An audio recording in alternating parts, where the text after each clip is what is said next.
Hello everyone, it's me, Teacher Little Wise, also known by Fontora Miguel. So guys, I hope everybody's here is okay. Today I bring to you a little lesson.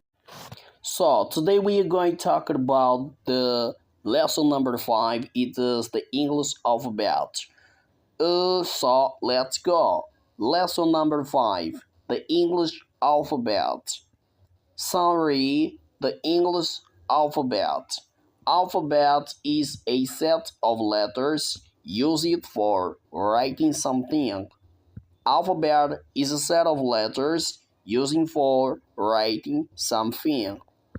The English alphabet has 26 letters. The English alphabet has 26 letters. It starts from A and ends at Z, and they are A, B, C, D, E, F, G, H, I, J, K, L, M, N, O, P, Q, R, S, T, U, V, W, X, Y, Z.